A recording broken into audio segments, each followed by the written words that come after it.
Hello po sa ating mga listeners. Ako pong muli ang inyong narrator, Miss Yvonne. Magbabasa po tayo muli ng panibagong kwentong pag-ibig. Ihanda ng inyong mga puso at sabay-sabay po nating pakinggan ang kwentong ito. Maverick, kung dumating ang araw na kailangan mong mamili sa pagitan ng pagmamahal mo sa akin at ng tingin ng ibang tao sa'yo, sana wag mo kong piliin dahil naawa ka. Mas gugustuhin kong umalis ng wasak ang puso kaysa manatili sa isang lalaking kinakahiya akong tawaging asawa. Nanatiling nakatayo si Feliz sa harap ng salamin habang hawak ang lumang kulay kremang bestida. Hindi yon mamahalin, wala ring tatak. Sa palengke lang niya yon nabili, mahigit 1 taon nang nakalipas. Pero yon ang paborito niya dahil yon mismong suot niya nang unang sabihin ni Maverick na gusto siyang pakasalan. Nung panahong yon, hindi pa manager si Maverick. Wala pa itong imported na relo. Wala pa itong mamahaling sasakyan.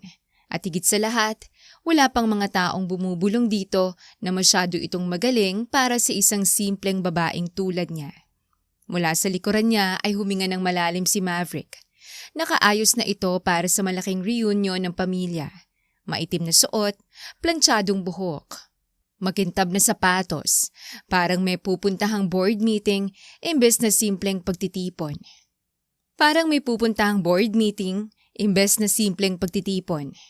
Feliz, huwag mo namang gawing drama ang lahat. Dahan-dahan siyang humarap. Drama?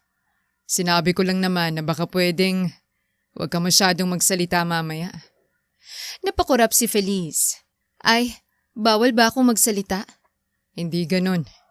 May mute button ba ako na hindi ko alam? Feliz. Sige, baka may remote control ka dyan. Pindutin mo kapag gusto mong manahimik ako. Napapikit si Maverick. Dati, natatawa ito sa ganoong mga sagot niya.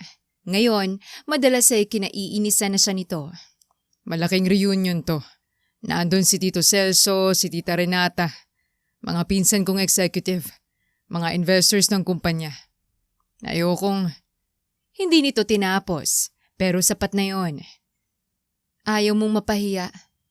Tahimik si Maverick. Mas masakit ang katahimikan kaysa pag-amin.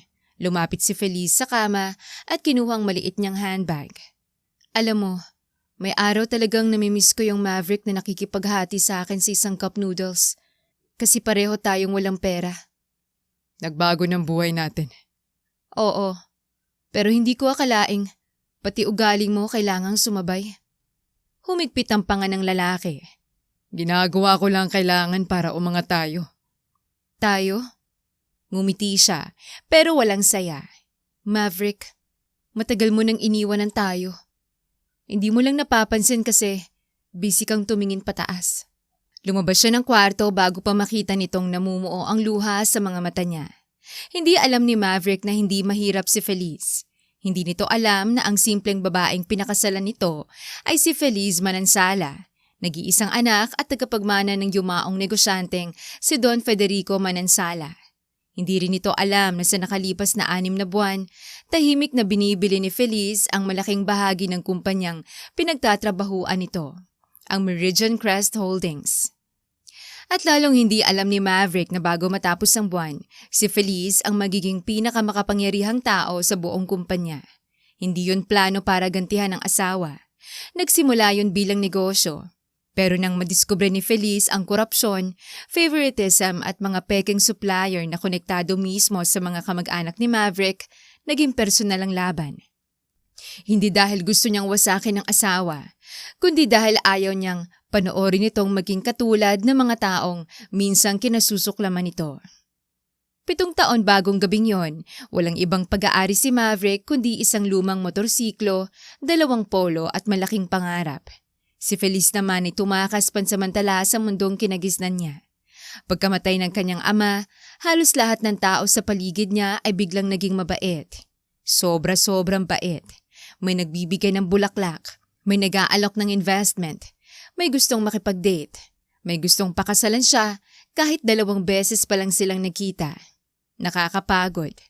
Kaya iniwan ni Feliz ang malaking bahay sa Forbes Park at tumira sa isang maliit na apartment na pag-aari ng matandang yaya niyang si Aling Carmen. Doon niya unang nakilala si Maverick. sa karinderya.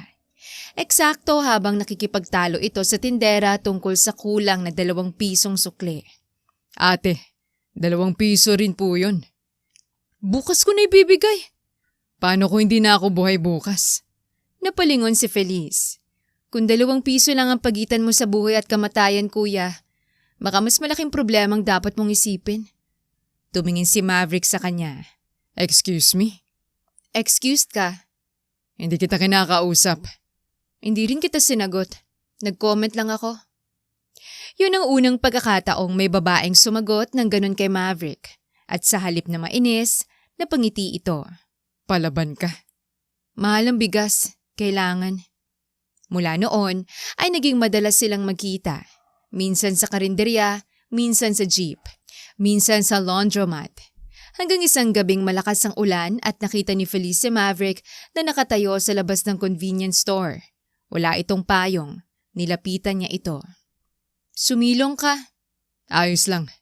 Hindi ka waterproof? Ikaw ba? Hindi. Pero may payong ako. Yan ang difference natin. Pinagsaluhan nila ang maliit na payong. Masyadong maliit. Kaya halos magkadikit ang mga balikat nila. Tahimik si Maverick sa unang ilang minuto. Hanggang sinapansin nitong nababasa ang kanang balikat ni Feliz dahil nakatagilid sa kanya ang payong. Inilipat nito ang hawak. Uy! Ano? Ikaw naman ang mababasa. Mas mabilis matuyo ang lalaki. Napatawa siya. Saan mo nabasa yan? Sa libro. Anong title? Mga kasinungalingang sinasabi ng lalaking gustong magpa-impress. Doon nagsimula ang lahat. Hindi slow burn ang kanilang pagmamahalan. Sa loob lamang ng 2 buwan, nanliligaw na si Maverick. Sa 3 buwan, sinabi nitong mahal siya nito. Sa 4, ipinakilala siya nito sa iilang kaibigan bilang babaeng pakakasalan nito. Walang mamahaling dates, fishball, lugaw, walk sa park. Minsan ay isang buong gabi silang nakaupo sa gilid ng kalsada habang sira ang motorsiklo ni Maverick. Romantic nito? Nasiraan tayo. May buwan. May usok ng tambucho. May bituin. May lamok. Grabe ka. Hindi ka marunong mag-appreciate? Hinubad ni Maverick ang jacket nito at inilagay sa balikat niya. Ina-appreciate kita. Natahimik si Feliz. Minsan kasi, isang simpleng linya lang mula rito ang kailangan para tumigil ang bibig niya. Ulitin mo. Hindi. Maverick. Once in a lifetime lang yun. Daya. Hinawakan nito ang kamay niya. Pero ikaw, kung papayag ka, gusto kitang i-appreciate habang buhay. Hindi niya kailangang isipin ang sagot. Pwede, basta may rice. At doon nagsimula ang pangakong kalaunan ay halos makalimutan ni Maverick. Bumalik sa kasalukuyan ang isip ni Feliz nang huminto ang kotse sa harap ng isang malaking ancestral mansion. Isa-isang dumarating ang mamahaling sasakyan, Maserati, Mercedes, BMW. Sa gilid, halos lahat ng babae ay naka-designer dress. Nilingon ni Maverick ang simpleng bestida ni Feliz. Napansin niya. Siyempre, napansin niya. Relax. Hindi naman nakakahawang murang damit. Wala akong sinasabi. Mukha mong madaldal. Pagpasok nila ay sinalubong sila ni Tita Renata. Mula ulo hanggang paay tiningnan nito si Feliz. Maverick! Finally! Niyakap nito ang lalaki. Pagkatapos ay tumingin kay Feliz. At siya? Bumuka ang bibig ni Maverick. Naghintay si Feliz. 1 segundo, 2, 3. At saka dumating ang pangungusap na hindi niya kailanman malilimutan. Si Feliz. Siyang tumutulong sa bahay. Parang nawala ang ingay sa paligid. Hindi gumalaw si Feliz. Hindi siya sigurado kung narinig niya ng tama. Kasambahay? Natawa ang babae. Mabuti naman at sinama mo. Pagkakailangan ng tulong sa kitchen. Nakatingin si Feliz kay Maverick. Hindi nito kayang salubungin ang mga mata niya. Doon niya nalaman, hindi aksidente.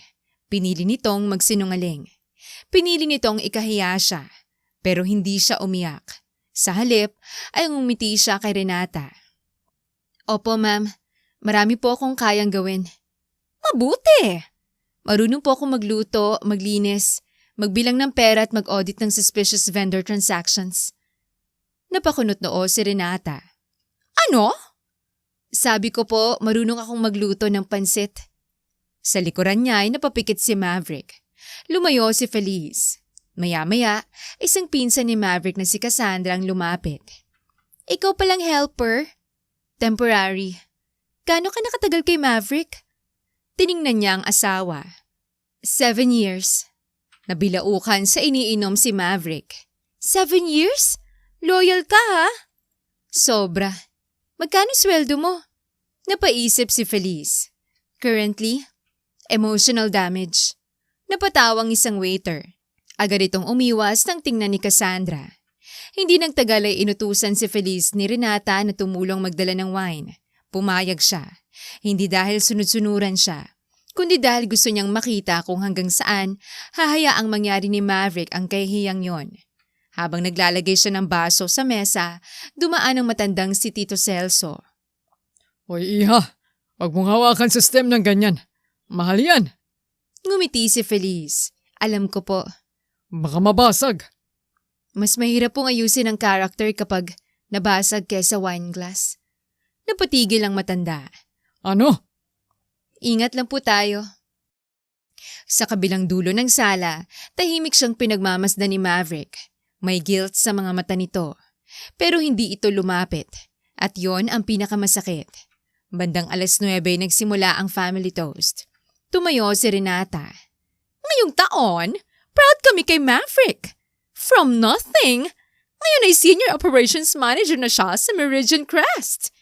Hindi lahat nabibigyan ng pagkakataong umakyat sa lipunan. Nagpalakpakan. Tinapik ni Celso si Maverick sa balikat. At next year, baka direktor ka na. Basta pipiliin mo rin ang mga taong bagay sa bagong buhay mo. Tumawang ilan. Napatingin si Feliz sa asawa. Narinig yun ni Maverick. Pero muli itong nanahimik. Tumayo si Feliz. Excuse me. Lumingon ng lahat. Dahil helper naman ako ngayong gabi. Magpapaalam na po ako. May trabaho pa ako bukas. Mabuti! Tawagan mo na lang ang driver. Hindi na. Marunong naman po akong maglakad palayo sa lugar kung saan hindi ako nirerespeto.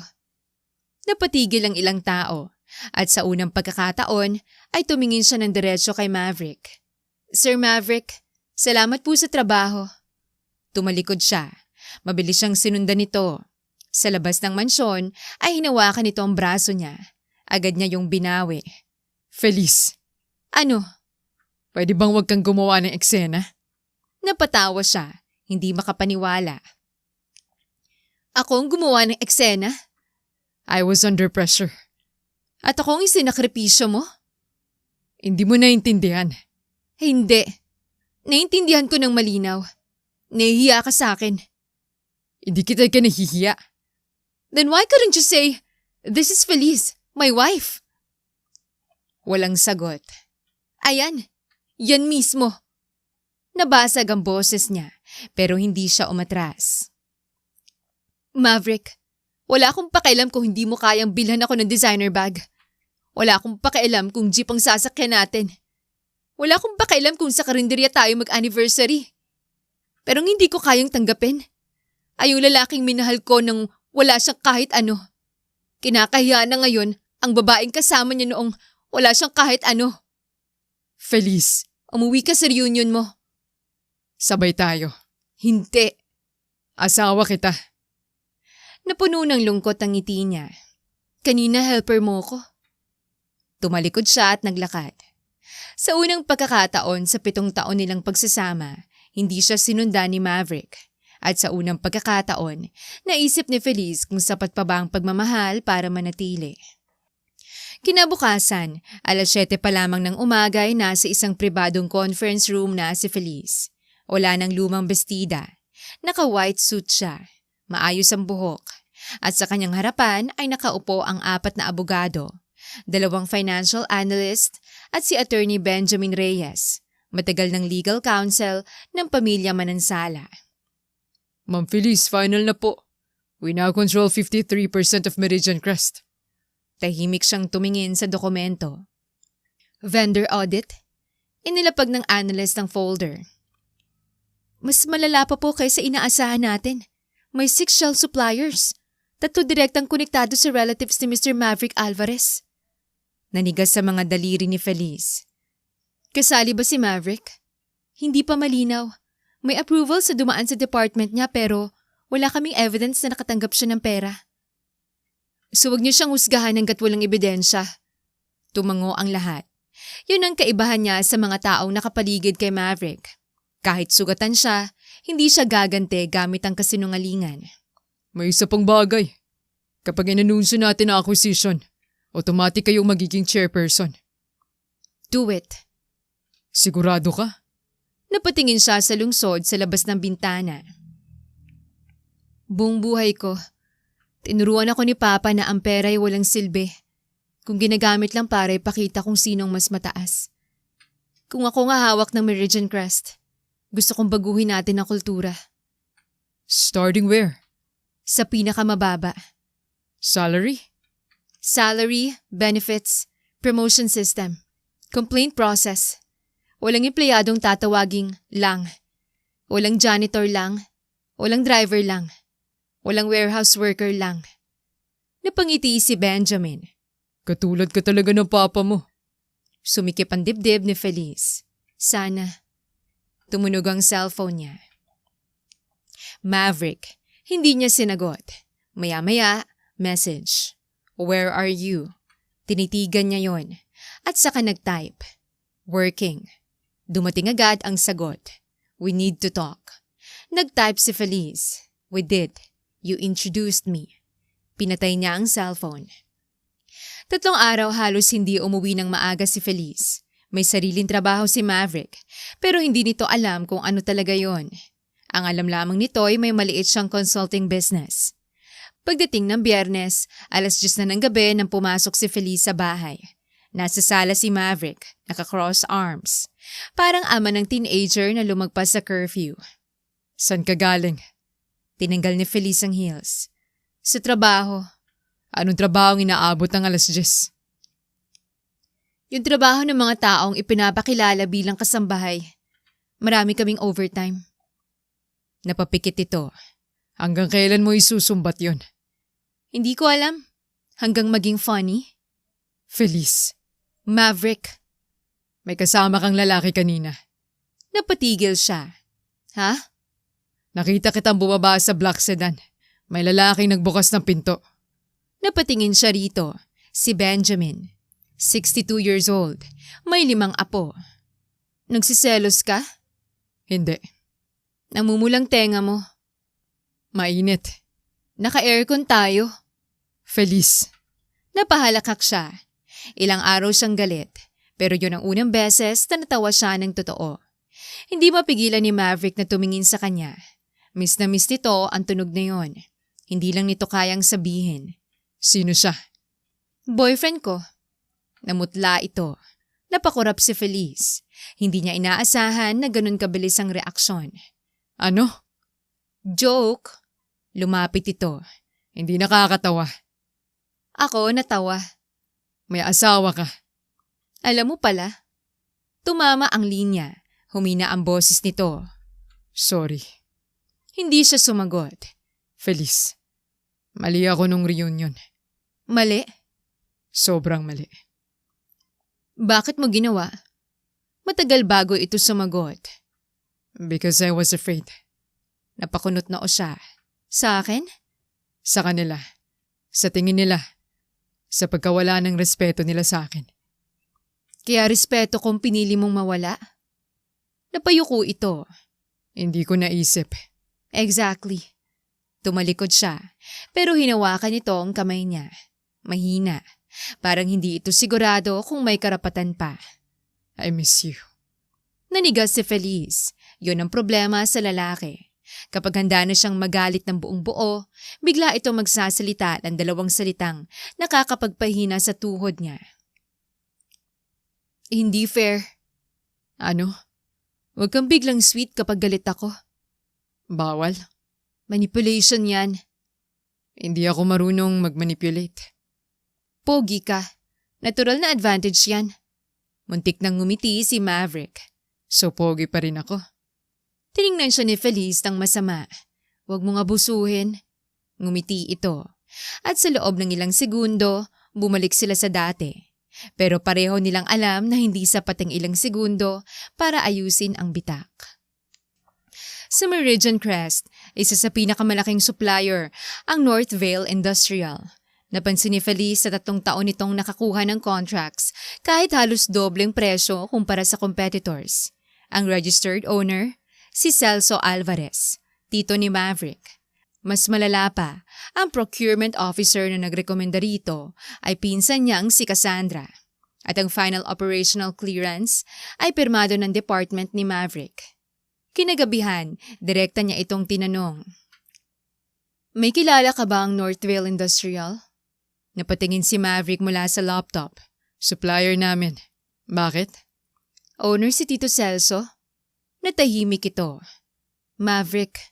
Yes. And you approved contracts? Operational clearance lang. Procurement na pumili. Hindi mo na question? Feliz, business to. Hindi mo naintindihan. Napahawak siya sa dibdib. Aray. Ano? Tinamaan ako ng hindi mo naintindihan. Hindi yon insult. Sure? Isinara ni Maverick ang laptop. Bakit interesado ka? Curious. Confidential yon. Tiningnan siya ni Feliz. Kaya niyang ilabas ang isang folder at ipakitang mas marami pa siyang alam sa kumpanya kaysa rito. Pero hindi pa oras. Fine. Naglakad siya patungo sa kusina. Sumunod si Maverick. Feliz. May problema ba? Ikaw magsabi. Tumahimik ito. Kung malaman mong may mali sa company mo, anong gagawin mo? Report it. Kahit pamilya mo ang sangkot? Nawala ang sagot sa mukha nito. Iyon ang sagot. Good night. Madaling isipin na nagbago na ng tuluyan si Maverick. Pero may mga gabing pinapaalala nitong naroon pa rin ang lalaking minahal ni Feliz. Isang umaga, nagising siyang wala ito sa tabi niya. Paglabas niya ay nakita niya itong nakaupo sa sahig ng kusina habang inaayos ang tumutulong tubo sa ilalim ng lababo. May plumber. Mahal. Senior manager ka. Exactly. Kaya alam kong mahal. Napatawa siya. Nang tumayo ito, may grasa sa pisngi. Cute. Napatingin ito sa kanya. Ano? Sabi ko may dumi ka. Hindi yun ang narinig ko. May imaginary sound ka. Lumapit siya at pinunasan ang pisngi nito gamit ang tissue. Nagtagpo ang mga mata nila. Masyadong malapit. At kahit galit pa siya, kabisado pa rin ang katawan niya ang presensya nito. Dahan-dahang hinawakan ni Maverick ang bewang niya. Feliz. Pwede ba kitang ligawan ulit? Napatigil siya. Asawa mo ko. I know. Sira ka. Possible. Bakit? Huminga ito ng mabigat. Kasi parang nawawala ka na. Bumigat ang dibdib niya. At ngayon ko lang na-realize na lahat ng pinaghirapan kong makuha. Walang kwenta kung ikaw naman ang kapalit. Napayo ko si Feliz. Huwag ka magsalita ng ganyan. Bakit? Nakakainis. Bakit? Kasi effective. Tumawa si Maverick at yumuko upang halikan ang noo niya. Hindi labi, noo lang, pero mas nakakakilig yun. Breakfast? Ikaw magluluto. Why? Naniligaw ka, diba? Anong gusto mo? Champurado. Hindi ako marunong. Rejected. Aaralin ko. Application reconsidered. Sa loob ng ilang araw, nagkaroon sila ng kakaibang setup. Mag-asawa sila, pero nanliligaw si Maverick. Nagpapadala ito ng bulaklak, hindi roses. Alam nitong ayaw niya ng roses dahil mabilis malanta. Sunflowers. Minsan may note. For the woman who refuses to be impressed. Sinagot niya, correct. Try harder. Kinabukasan, may taho sa pinto. May note, attempt number 2. Napangiti siya. Sinagot niya, better. Pero kasabay ng kilig ay lumalalim ang problema sa kumpanya. At alam ni Feliz na darating ang araw na kailangan niyang piliin kung poprotektahan ang damdamin ng asawa o ang daang-daang empleyadong naapektuhan ng sistemang pinayagan nitong manatili. Isang hapon, pumunta si Feliz sa headquarters nang hindi nagpapakilala. Simple siyang naka-blouse at slacks. Sa lobby, nakita niyang isang janitor na matandang lalaki na natapunan ng kape ng isang junior executive. Hindi ka tumitingin! Pasensya na po, sir. Linisin mo! Napansin ni Feliz na ang executive mismong bumangga. Bago pa siya makalapit, may matigas na boses na narinig. Ikaw ang bumangga. Nagulat siya. Maverick. Sir? Nakita ko. Ikaw ang hindi tumitingin. Pero janitor naman siya. At? Tahimik ang lobby. Dahil janitor siya, pwede mo nang sisihin? Hindi naman po. Apologize. Sir, ngayon. Napayuko ang lalaki. Sorry po. Tinulungan ni Maverick ang janitor sa mga gamit. Nakatago sa isang column si Feliz. At doon, sa simpleng eksenang yon, bumalik ang pag-asa. Hindi pa tuluyang nawawala ang Maverick niya. Nasira lang ang direksyon nito. Kinabukasan, nagsimula ang internal audit. Hindi alam ng staff kung sinong nag-utos. Isa-isang sinuspinde ang questionable vendor approvals. Nagsimula rin kumalat ang chismis na may bagong majority owner. Nagpanik ang pamilya Alvarez. Tumawag si Celso kay Maverick. May audit. Kausapin mo ang finance. Bakit ako? Pamilya tayo. Kung legal lahat ng transactions, bakit tayo matatakot? Tahimik si Celso. Maverick, huwag kang magmalinis. Dahil sa amin kaya ka nakapasok dyan. Sumikip ang panga niya. Hindi mo ako pinapasok. Nag-apply ako. Pero sinong nagrekomenda? Hindi ibig sabihin nun, utang ko sa inyo ang konsensya ko. Sa unang pagkakataon, kumontra siya. At hindi niya alam na nakikinig si Feliz mula sa kabilang kwarto habang nakaspeaker ang kanilang home security system. Kinagabihan, nilapitan niya si Maverick. May problema? Family. Worst subscription plan. Napangiti ito. May audit sa company. Nervous? Yes. May ginawa kang mali? Matagal itong tumingin sa kanya. May mga bagay akong hinayaan. Hindi nagsalita si Feliz. May contracts akong hindi tinanong dahil ayoko makipag-away sa pamilya. Hindi ako kumita, pero alam kong may mali. So anong gagawin mo? Tell the truth. Nag-init ang mga mata niya. Kahit mawala ang promotion mo? Kahit mawala ang trabaho ko. Bakit ngayon? Lumapit si Maverick. Because I already became someone I hate. Nabasag ang boses nito. At muntik na kitang mawala. Dahil dun. Tahimik si Feliz. No title is worth that. Sa sandaling yon, gusto niyang yakapin ito. Pero may kailangan pa itong pagdaanan. Hindi sapat ang pagsisisi. Kailangan ng pagbabago. Dumating ang araw ng company-wide assembly. Mahigit 2,000 empleyadong naroon. Manager sa harap, staff sa likuran. Nasa stage ang president ng kumpanya. Katabi nito ang board. Nasa ikalawang row si Maverick. Sa kanan nito si Cassandra, sa kaliwa si Celso. Sino raw ang bagong owner? International investor siguro. Sana hindi mahigpit. Tahimik si Maverick. May masamang pakiramdam ito. Nagsalita ang company president. Today marks a major transition for Meridian Crest Holdings. After completion of the acquisition process, our new majority shareholder will also assume the role of board chair. Nagpalakpakan. Please welcome, Miss Feliz Manansala Alvarez. Nawala ang kulay sa mukha ni Maverick. Bumukas ang side door. At lumabas si Feliz. White suit. Matatag na tindig. Hindi ang babaeng ipinakilala bilang helper. Hindi ang simpleng asawang iniwan sa gilid ng reunion. Kundi ang babaeng ngayon ay may kontrol sa kumpanyang pinagmamalaki nilang lahat. Tumayo ang buong auditorium, maliban kay Maverick. Hindi dahil ayaw niya, kundi dahil hindi gumagana ang mga tuhod niya. Hindi maaari. Napatingin si Celso. Siya! Dahan-dahang tumayo si Maverick. Nagtagpo ang kanilang mga mata. Walang ngiti si Feliz. Lumapit siya sa podium. Good morning. Tahimik ang lahat. Marami sa inyong hindi nakakakilala sa akin. At may ilan naman dito na kilala ako sa ibang trabaho. May ilang napalingon kay Maverick. Napalunok siya. Gusto kong linawin ng isang bagay. Hindi ako narito para magiganti. Tumingin siya kina Celso at Cassandra. Pero hindi rin ako narito para protektahan ng sino mang gumagamit ng apelido, posisyon o koneksyon para makalamang. Tahimik ang auditorium. Lumaki ako sa pamilyang may pera. Pero ang ama kong unang nagturo sa akin na ang tunay na sukatan ng isang tao ay hindi kung gaano kataas ang opisina niya, kundi kung paano niya tratuhin ng taong walang maibibigay sa kanya. Napatingin si Maverick sa sahig.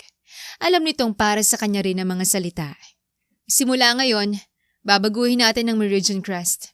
Same dignity, same standards, same accountability. Umalingaw-ngaw ang palakpakan at nagsisimula yon sa leadership. Lumabas sa screen ang findings. Northvale Industrial, overpricing, conflict of interest, vendor manipulation, false bidding. Namutla si Celso.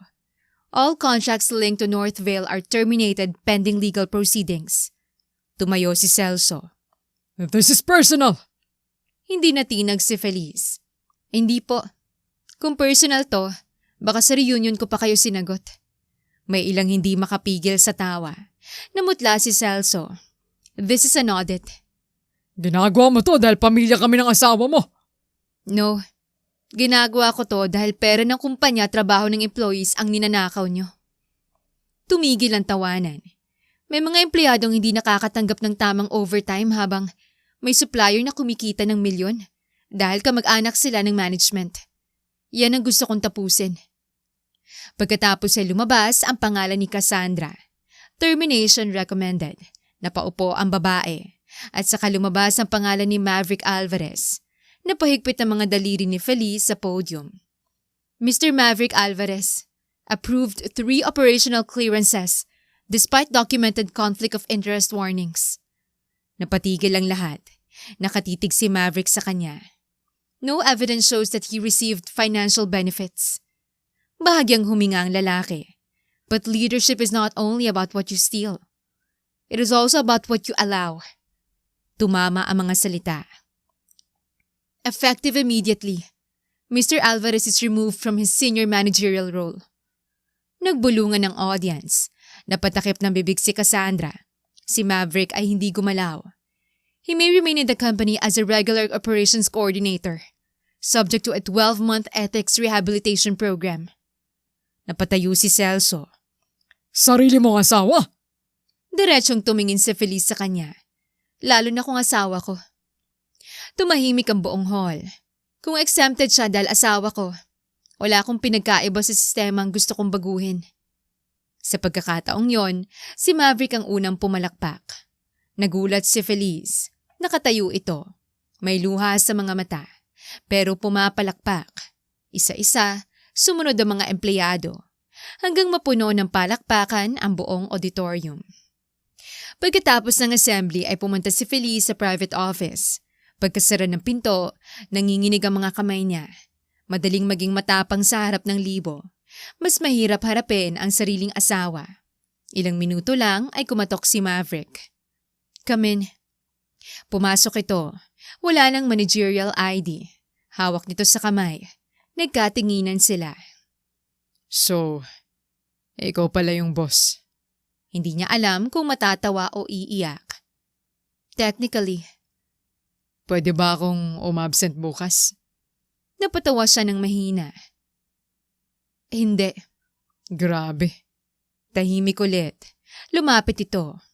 Bakit hindi mo sinabi sa pamilya mo na asawa mo ako? Napapikit ito. Fair.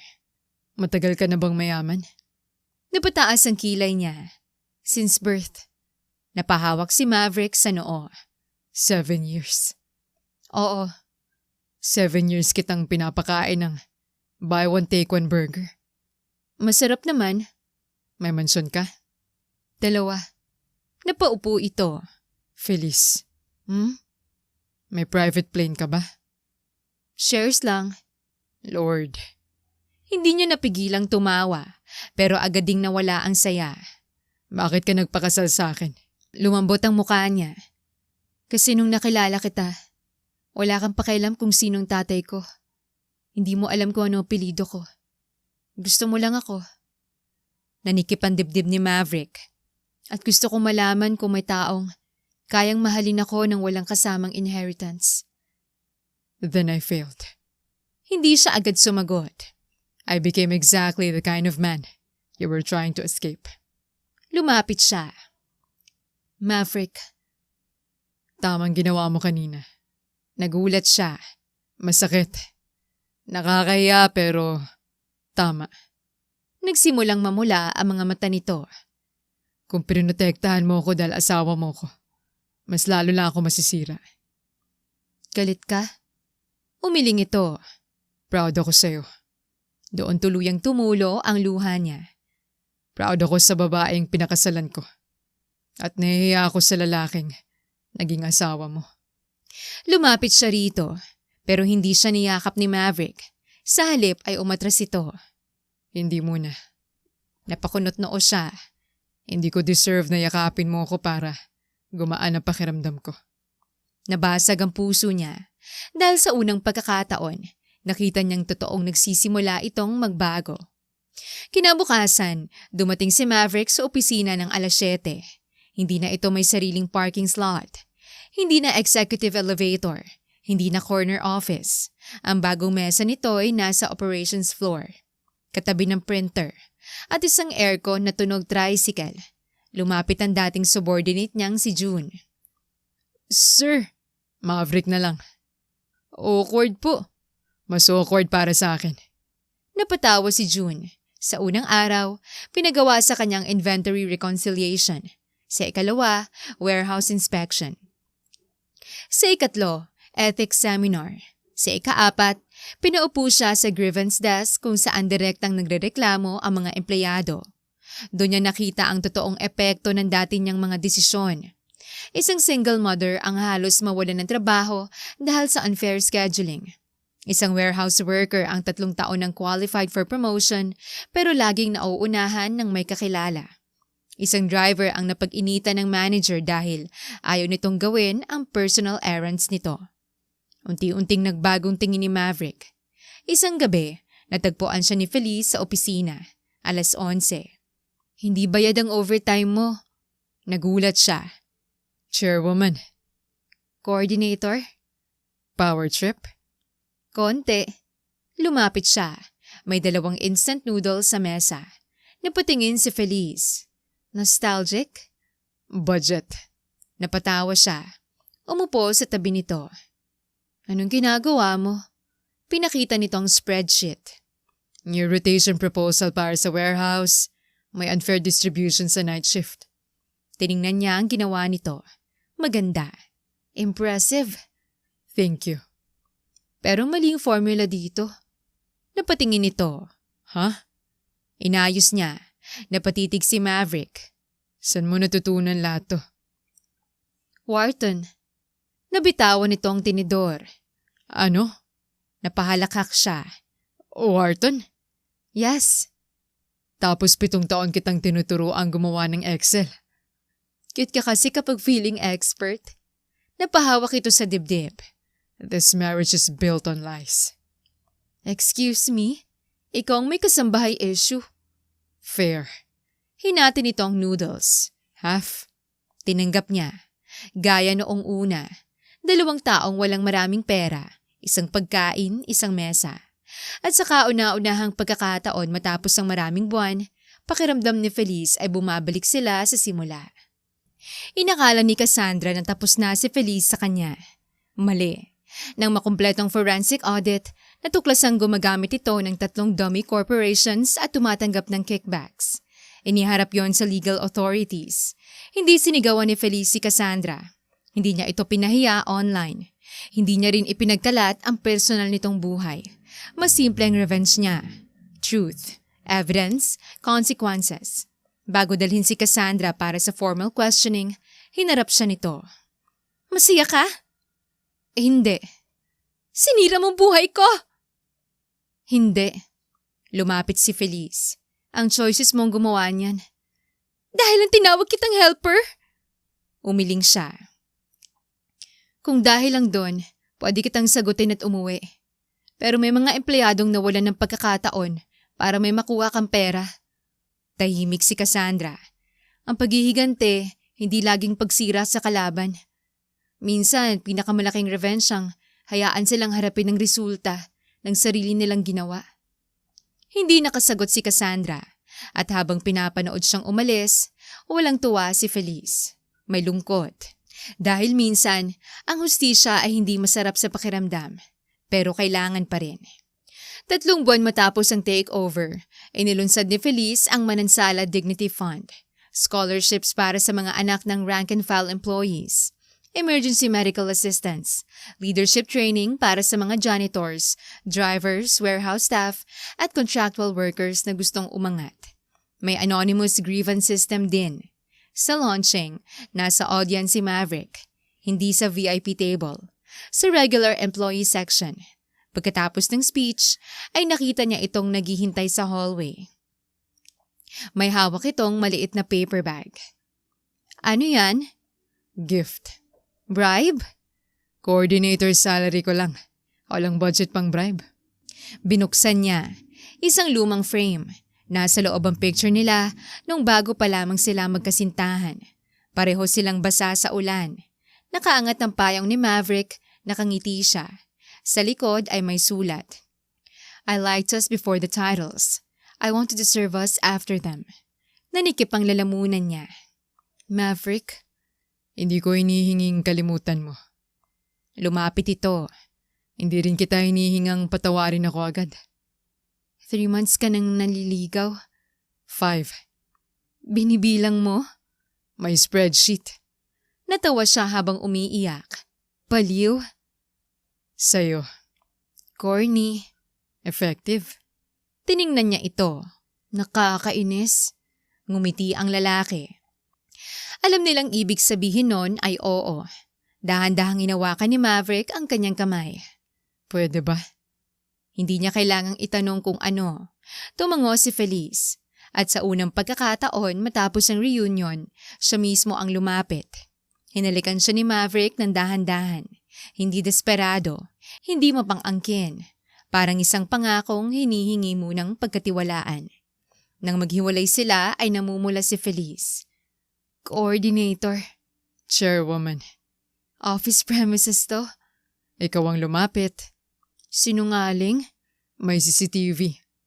I-delete. Abuse of authority. Sinuntok niya ng mahinang dibdib nito. Tumawa si Maverick at niyakap siya. Sa pagkakataong yon, hinayaan na niya. Natapos ni Maverick ang ethics rehabilitation ng may pinakamataas na evaluation. Pero nang alokin siyang bumalik bilang manager, tumanggi muna ito. Why? Nasa kusina sila. Nagluluto si Maverick ng champurado. Sa wakas, natutunan din ito. Hindi pa ako ready. Qualified ka? Maybe. Pero gusto kong matutong maging leader nang hindi nakabase sa title. Napangiti siya.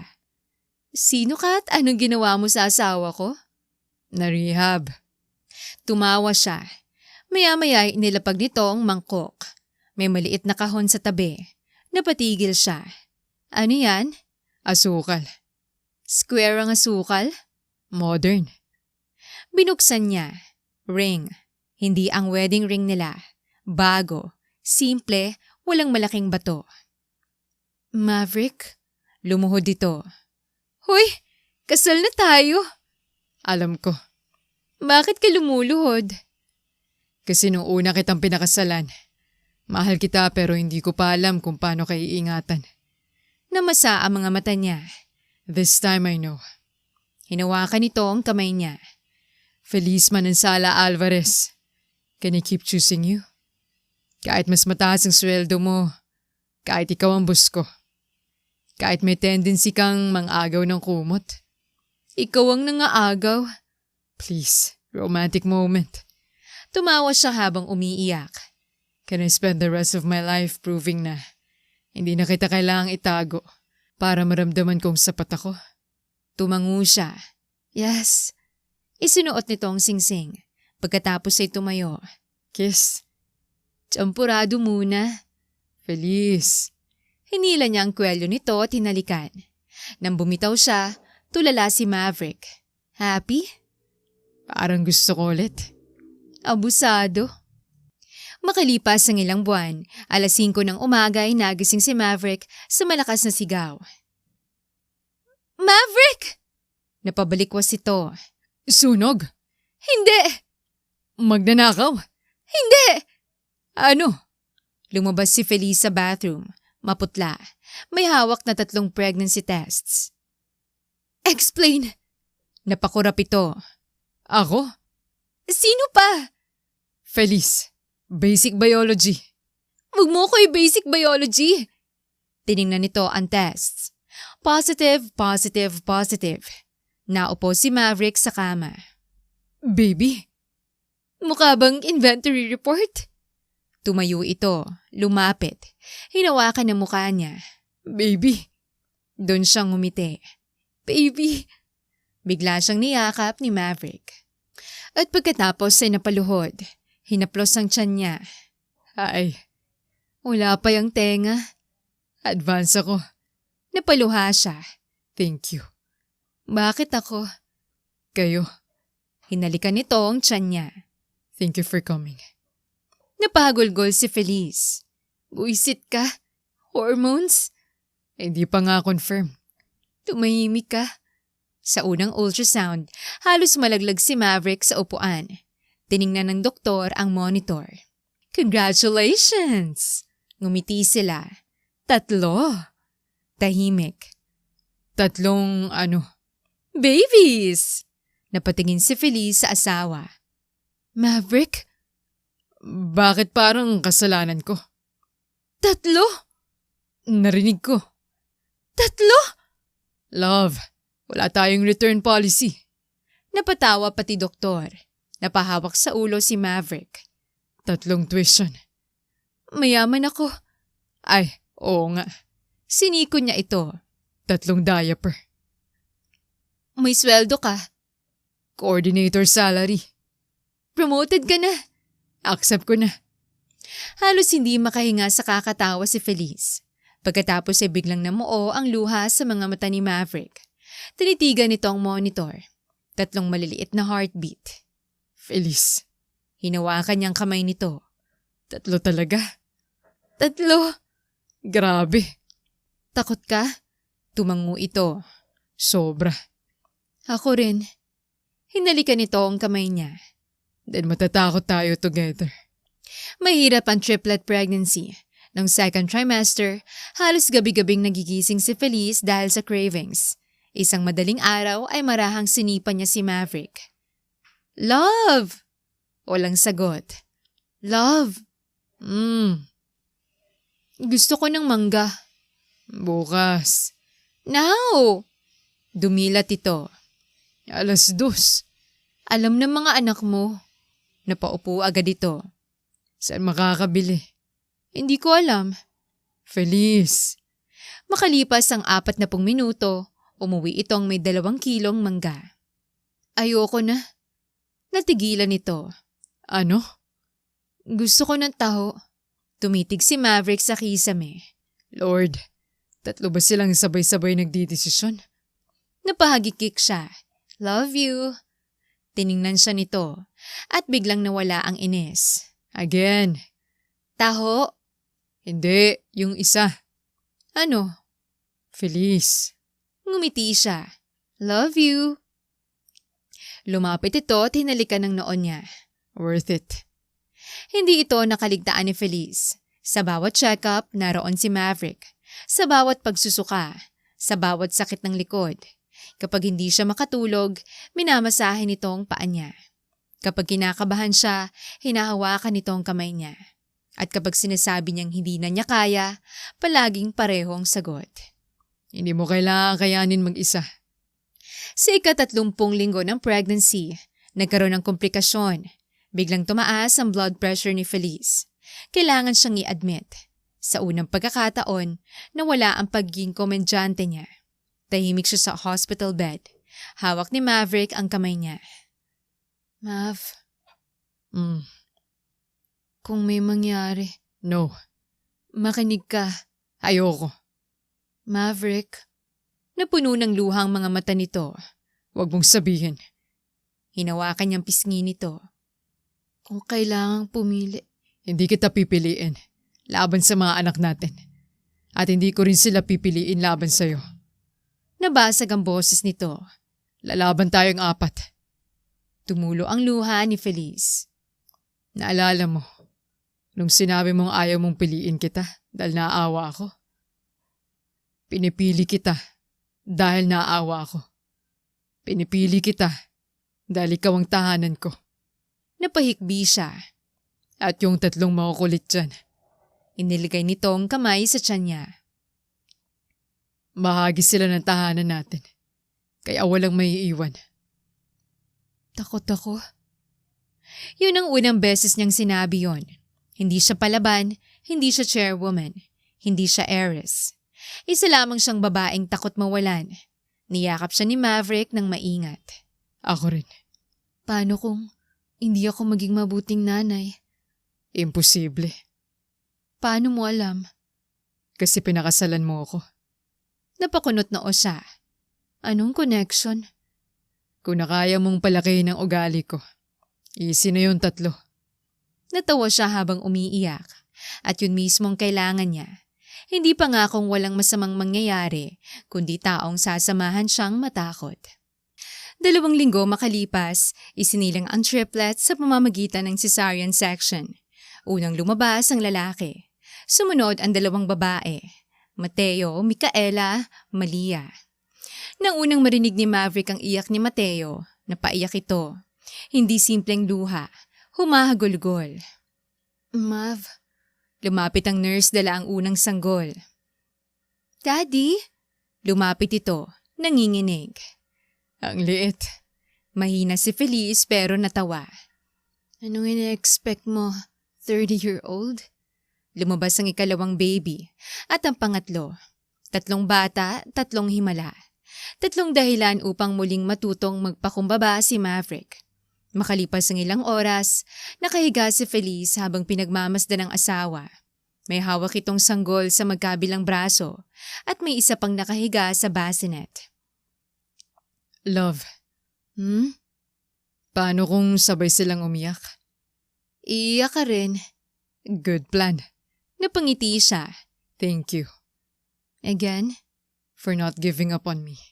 tumahimik siya. Muntik. I know. Sobrang lapit. Tumango ito. Hindi dahil mahirap kang mahalin. Namasa ang mga mata ni Maverick. Kundi dahil nakalimutan mong mahalin ako ng may respeto. Lumapit ito sa kama. Never again. Hindi ko kailangan ng never. Kailangan ko lang piliin mong gawin ang tama araw-araw. Tumango siya. Every day. Pagdating ng triplets sa bahay, napagtanto ni na Feliz at Maverick na walang business school ang makakapaghanda sa kanila rito. 12:10, iyak. 12:15, 3 na. Isang gabi, lumabas si Feliz ng bathroom at nadatnan si Maverick na nakatayo sa sala. May baby carrier sa dibdib. Isa sa kaliwang braso at gamit ang kanang paa ay marahang inuuga ang bassinet ng pangatlo. Ano ka? Efficient. Mukha kang octopus. Help. Napahalakhak siya. Lumapit at kinuha si Malia. Hindi nakakatawa. Senior manager ka dati. Mas madaling mag-manage ng 500 employees. These are your children. Exactly. Hindi sila sumusunod sa memo.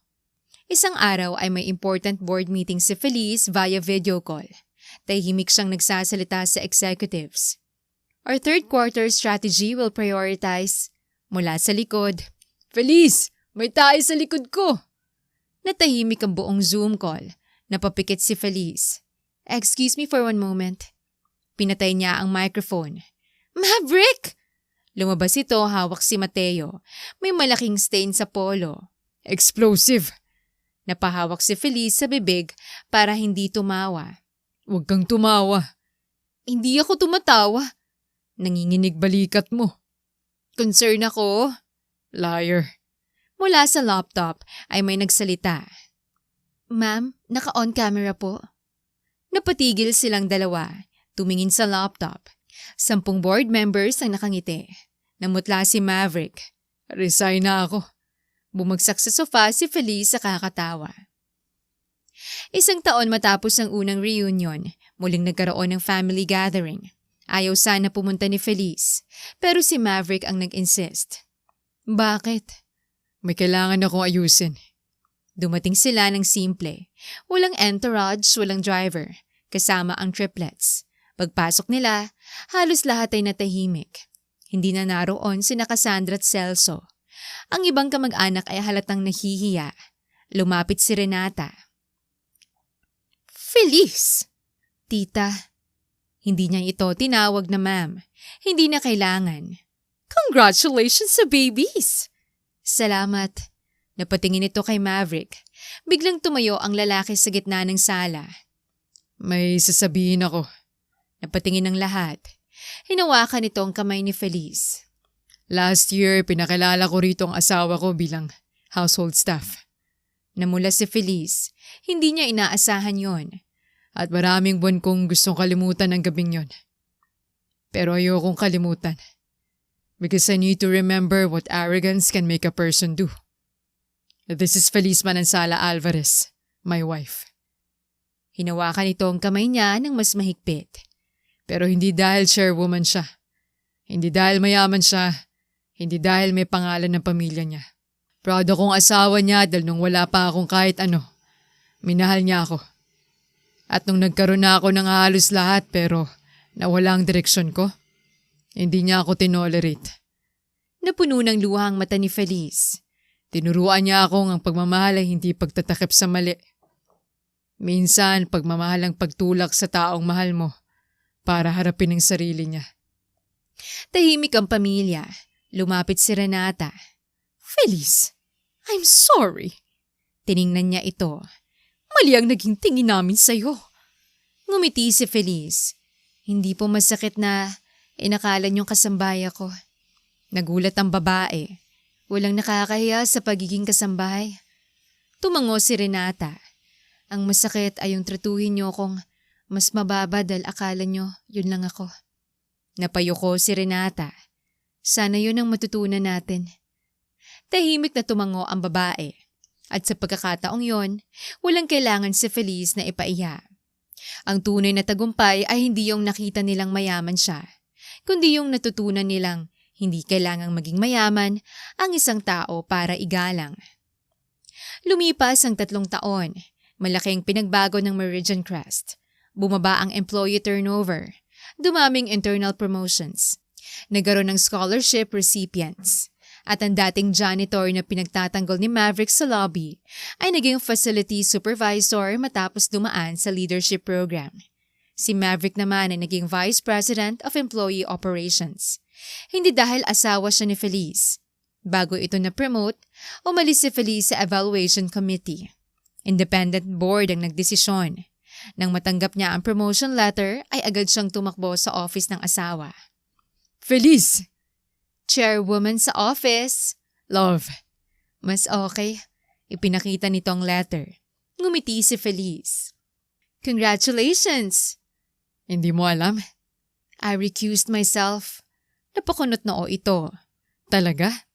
Ayokong isipin ng tao na dahil asawa kita. Tumango si Maverick. At sa halip na sumama ang loob, lumawak ang ngiti nito. Good. Good? Mas masarap pala kapag alam mong pinaghirapan mo. Lumapit siya. Inayos ang necktie nito. Proud ako sa'yo. Natahimik si Maverick. Ilang taon na silang mag-asawa, pero yun pa rin ang paborito nitong marinig. Ulitin mo. Hindi. Feliz. Once in a lifetime? Napatawa ito. Pareho nilang naaalala ang gabing nasiraan sila ng motor. Hinila siya nito palapit. Ina-appreciate kita. Napangiti siya. Ulitin mo. Everyday. At inalikan siya nito. Sakto naman bumukas ang pinto, 3 maliliit na batang pumasok. Daddy! Biglang umurong si Maverick. Bakit mo kiss si Mommy? Napatakip ng bibig si Feliz. Asawa ko siya. Hindi pwede. Bakit? Mommy namin. Napahawak sa dibdib si Maverick. Feliz, pinagdadamutan nila ako. Deserve?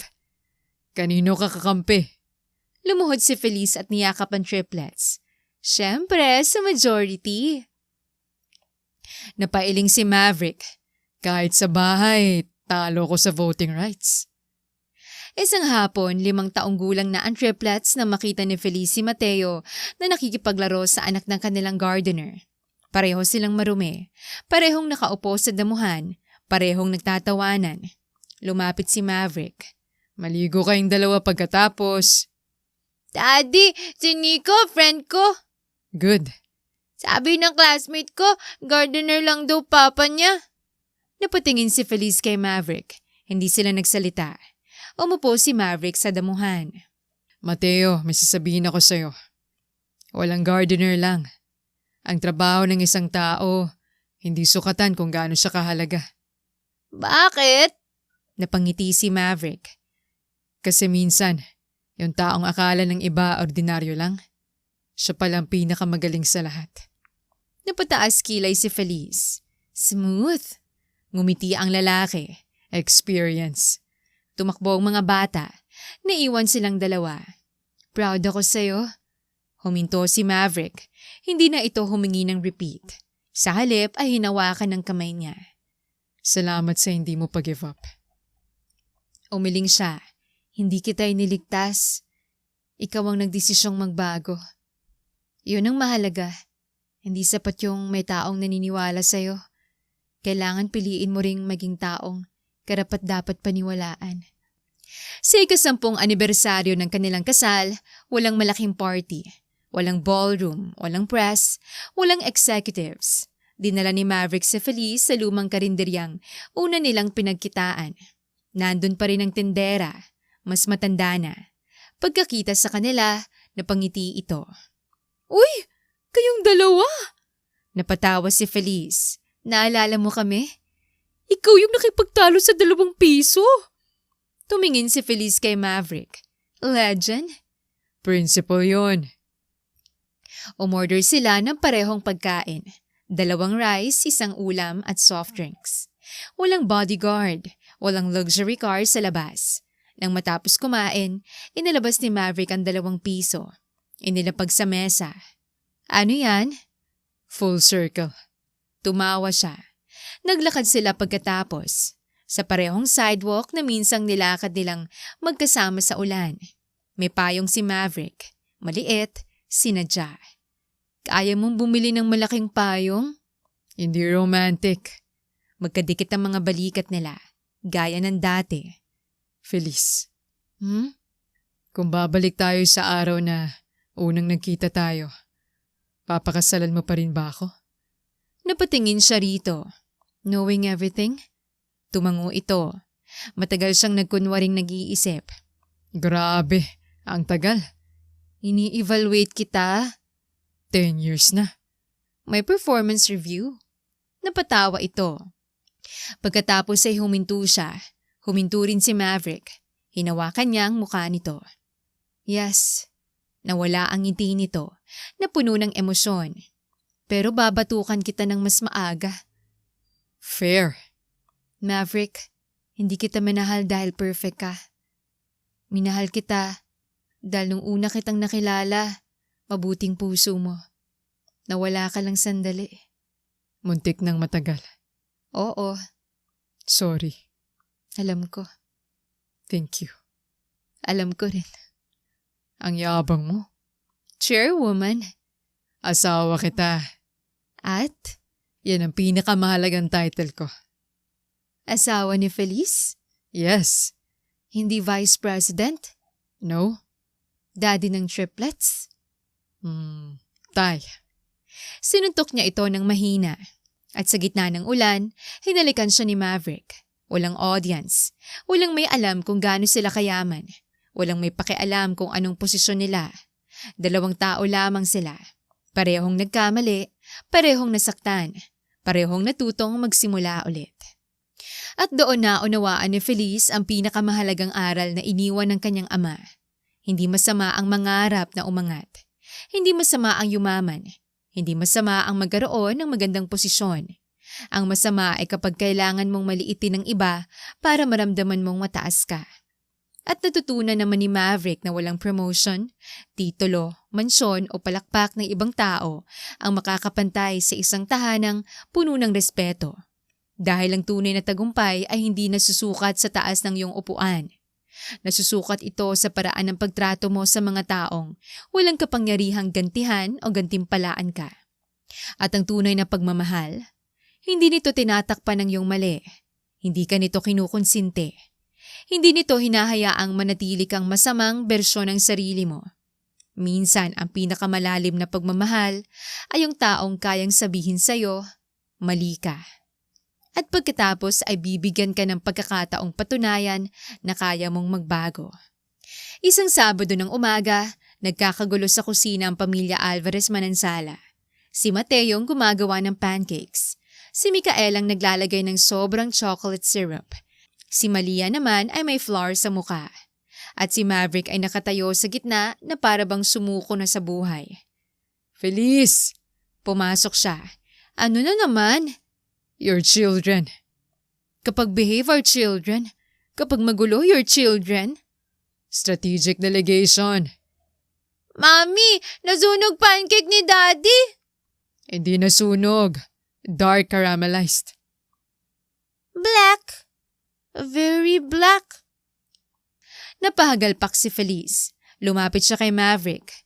Vice President ka pero hindi ka marunong gumawa ng pancake? May departments para dyan. Walang department sa bahay.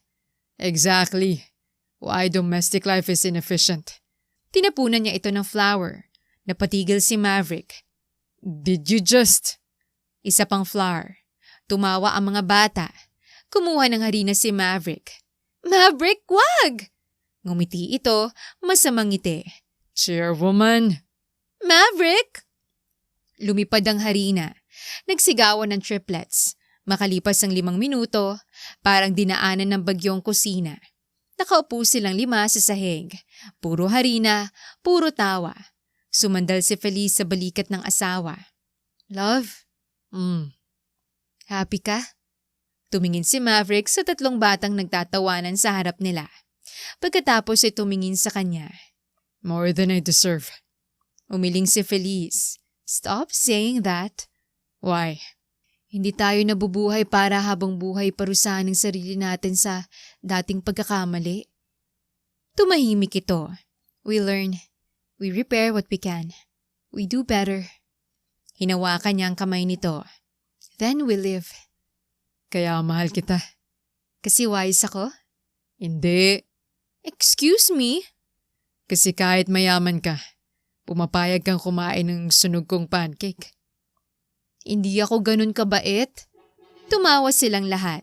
Maya-maya lumapit si Mateo. Mami? Yes? Rich ba tayo? Nagkatinginan sina Feliz at Maverick. Bakit? Sabi ng classmate ko, rich daw tayo kasi owner ng company. Napaisip siya. Pagkatapos ay pinaupo ang 3 bata sa harap nila. May pera tayo. So rich? Financially, yes. Anong financial? May pambayad tayo sa maraming toys na hindi nyo makukuha. Daddy? Tumawa si Feliz. Pagkatapos ay naging seryoso siya. Pero tandaan nyo, hindi dahil marami tayong pera, mas mahalaga tayo kaysa ibang tao. Yung guard sa gate, yung teacher nyo, yung driver, yung naglinis sa office, yung waiter sa restaurant, pareho silang deserving ng respeto. Kahit walang pera? Especially kahit walang pera. Alam nyo, may panahon na hindi naiintindihan ni Daddy yan. Napatingin si Feliz rito. Hindi ikinubli ni Maverick ang kanyang pagkakamali. Hindi nito binagong kwento para magmukhang mabuti sa mga anak. Anong ginawa mo? Napakamot sa ulo si Maverick. Mahabang story. Tinawag niya akong kasambahay. Nanlaki ang mata ng triplets. Daddy? Bud? Grounded ka? Halos mapahiga si Feliz sa kakatawa. 10 years ago pa yun. No tablet. Tablet ko yan. Say sorry kay mommy. Tumingin si Maverick kay Feliz. Sorry, mommy. Nakangiti siya. Kiss mo. Ay, tama na. Kiss! Kiss! Kiss! Sabay-sabay ang tatlo. Napailing si Feliz. Ngumiti si Maverick. Majority vote. Traitor ang mga anak ko. Hinawakan nito ang pisngi niya at hinalikan siya. Nagsigawan sa kilig ang triplets. Yak! Kanina kayo nag-request. Nagtawanan silang 5. At habang nakatingin si Feliz sa kanyang pamilya, naisip niya kung gaano kalayong narating nila. Mula sa karinderya, sa maliit na apartment, sa reunion kung saan siya ikinahiya, sa boardroom kung saan niya pinakita ang tunay niyang pagkatao, sa pagkawasak ng tiwala, sa muling panliligaw, sa 3 maliliit na heartbeat, hanggang sa kusinang puno ng harina at halakhak. Hindi naging perpektong kwento nila. At yun mismong dahilan kung bakit mahalaga yon. Dahil ang happily ever after ay hindi gantimpala sa 2 taong hindi nagkamali. Ito ay desisyon ng 2 taong natutong ayusin ang mali, humingi ng tawad ng walang dahilan, magpatawad ng hindi nakakalimutan ng aral, at magmahal ng hindi nawawala ang sariling dignidad. Humilig si Maverick sa kanya. Anong iniisip mo? Natama si Papa. About? Sabi niya noon, ang pinakamagandang legacy ay hindi kung gaano karaming kumpanyang may iwan mo. Ano? Kung gaano karaming taong natulungan mong maniwalang mahalaga sila. Tahimik si Maverick, pagkatapos ay marahang hinalikan ang gilid ng ulo niya. Then you're doing well. Tayo, we're doing well. Mula sa kabilang bahagi ng kusina ay narinig nila si Mateo. Daddy, nasusunog ulit! Napatalon si Maverick. Pancake! Tumakbo ito sa kalan, nagtawanan ng mga bata, at si Feliz, nanatili siyang nakaupo habang pinagmamasdan ng 4 na pinakamamahal niyang tao. May luha sa mata, may ngiti sa labi, at may kapayapaan sa puso. Dahil sa wakas, wala nang kailangang patunayan. Hindi kailangang malaman ng mundo kung gaano siya kayaman. Hindi kailangang ipagyabang ni Maverick kung gaano ito kataas sa kumpanya. Hindi kailangang maging perpektong kanilang pamilya. Sapat nang marunong silang magmahal, marunong silang rumespeto, at marunong silang tumingin sa bawat tao. Mayaman man o mahirap, boss man o empleyado, at sabihing, walang lang sa pagkatao ng kahit sino. At yun ang pinakamahalagang pamana ni na Feliz at Maverick sa kanilang 3 anak. Hindi pera, hindi kumpanya, hindi apelido, kundi dignidad, pagmamahal, at ang tapang na piliing maging mabuting tao kahit walang nakatingin.